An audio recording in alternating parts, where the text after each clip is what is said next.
Hello, this is Professor James Strickler, and this is a course in American government. This lesson is from Unit 6 about interest groups and political parties. It's Lesson 10 about political parties. In this lesson, you'll learn about what a political party is. You'll learn about aggregating interests, about simplifying elections, about organizing government, about turning preferences into policies, and about being the loyal opposition. In previous lessons, you were taught about interest groups, about how they're groups of people that are somehow organized together that then put pressure on government to do certain things for them. Political parties are very similar, but they have one very important difference. Political parties run candidates for public office. In other words, they put up people to try to get the seats in government, to then do what they want. So an interest group, which then ran candidates for office, would become a political party. That's the defining feature. So what do political parties do for our society? There are 5 functions of political parties that we want to talk about in this lesson. The first of those is that political parties aggregate interests. Now, what is meant by that is that political parties, if they're going to run candidates for office, they obviously want to win, which means they need to create a winning majority. The way for a political party to do that is to bring a bunch of different interests under one umbrella, or inside one tent, to use another metaphor that's sometimes used for it. The political parties need to be big enough to win, so they can't rely on just the people who are sympathetic to a single interest. So, for example, the Democratic Party may include people who are concerned about labor union rights. It will concern other people that their issue is gay marriage, other people who are worried about abortion rights, etc. And they'll get all these people who may have, in a vague sort of sense, a common belief in the liberal side of the political spectrum. And they'll get all these various interests to come together under one overarching label, Democrat. And in that way, try to get enough of them together to actually win an election. In addition to aggregating interests, in other words, gathering interests together under one label and getting them to work together and even compromise together, political parties also simplify elections for us. When voters go in to vote, they're likely not informed about all the candidates for every office that's on the ballot. Yes, at the top, they may recognize some of the names, people running for president or senator or maybe governor. But as they get farther down the ballot and start considering people who are running for, say, insurance commissioner or something like that, they likely have no idea who these people are. So then the question becomes, how do they know who to vote for when they don't know who any of the people are? That's when voters turn to a political party label. They see beside the person's name that they're a Democrat or a Republican or a Libertarian or whatever it may be. And that will then tell the voter something about what that person believes.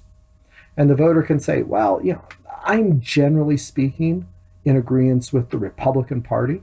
And so when I see someone with Republican by their name, I assume that they generally agree with me. And that's who I'm then going to cast my vote for, or vice versa with the Democrat. In this way, having political parties makes the election process easier for us. Otherwise, it would just be a bunch of names on the ballot that we don't know, or we would have to put in a lot of effort learning about them in order to know.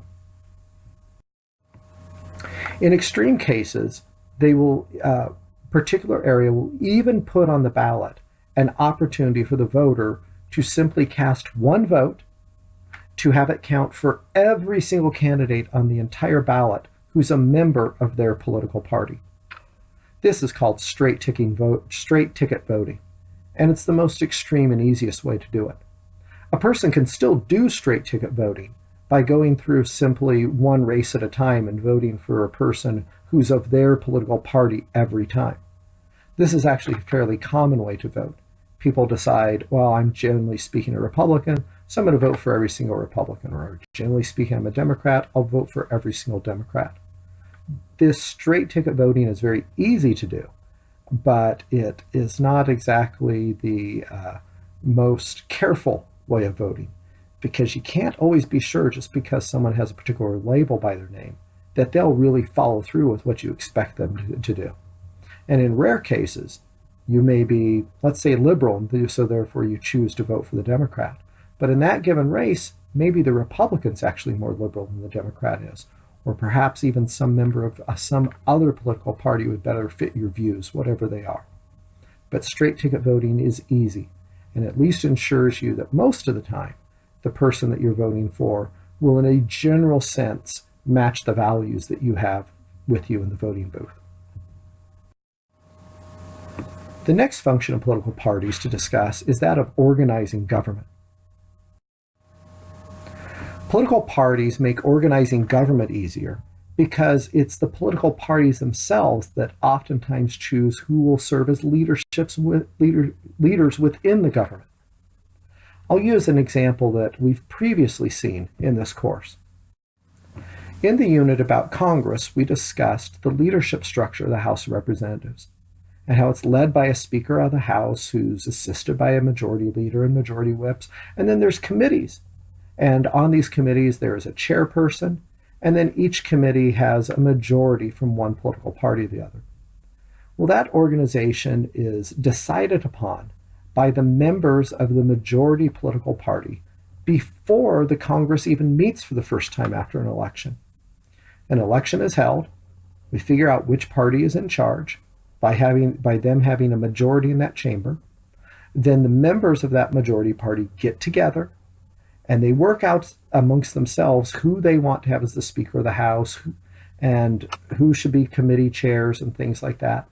Then when they go in to actually start meeting with the entire House of Representatives, including the Democrats, it's very easy to get things organized. The party's already decided who the Speaker will be, so there doesn't have to be a fight over it. They've already figured out what sort of rules they'll have for deciding who the committee chairs are, so there doesn't have to be a big fight over it, etc. This is the way that political parties organize government. A similar thing happens in the executive branch. If you get a president elected who's a Democrat, he will choose Democrats to lead the various departments in the executive branch. It's having political party connections that makes the organizing of government easier. The next function of political parties is that of translating preferences into policies. What is meant by that is that voters, the people who are putting these politicians into office, have certain vague general desires about things. For example, in the 2016 presidential election, there are many voters out there that simply want illegal immigration stopped. They're not sure exactly how to do it, but they know that in general they want it to end. So they turn around, they look, and they say, Donald Trump, the Republican candidate for president, he says he wants to stop illegal immigration too. I'm going to vote for him. It's then left up to the politicians who've been voted into office to take those desires that have been expressed by voters and actually turn them into some sort of specific laws, specific policies. So they take the preferences of the voters and they turn them into policies. This is generally done by the political parties because one political party or other gets control of Congress, and then they work out amongst themselves the details of how they're going to accomplish those things that the voters sent them to office to do. Now, there's a danger here for the politicians, though, and that is if voters send them to office with certain preferences of what should be accomplished, and then the politicians fail to translate those things into actual concrete policies, the voters can become resentful. This is actually probably one of the reasons why Donald Trump was nominated by the Republican Party in 2016, because voters have become frustrated with Republican politicians not implementing the policies that they thought they had expressed a preference for. And so they looked around for someone to sort of blow up the system as a way to get back at the politicians who they thought had betrayed them.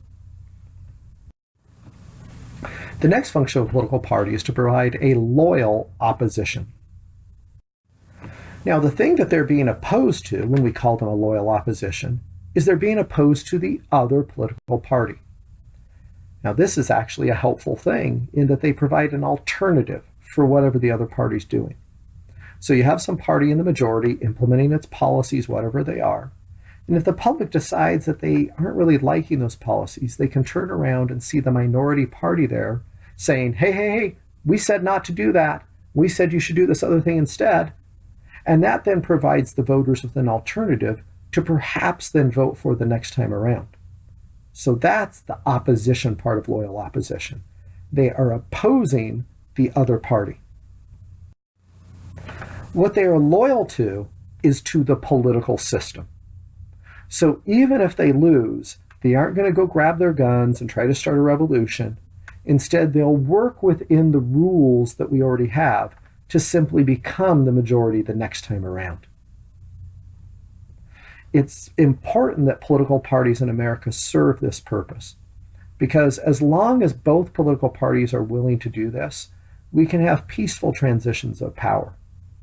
If one or the other political party decided this wasn't good enough anymore, being a loyal opposition, then it would turn to fighting, perhaps rebellion and revolution.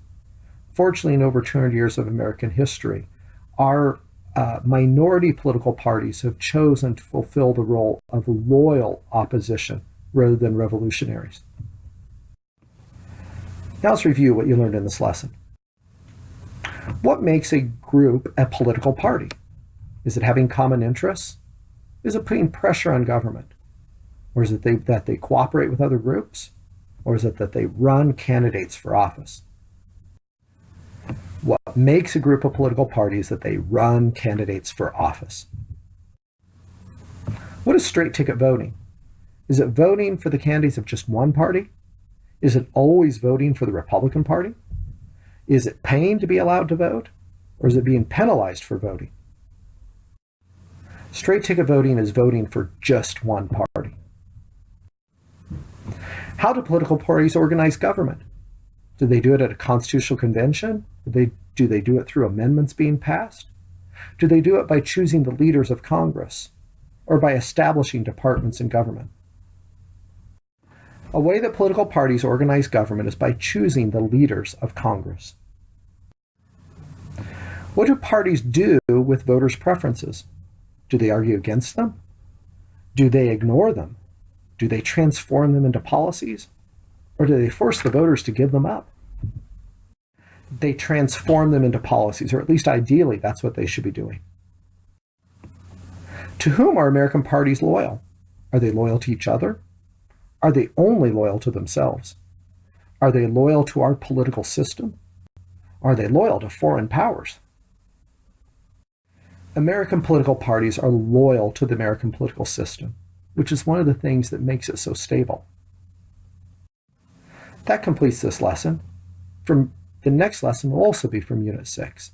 It'll be Lesson 11 about the types of political parties.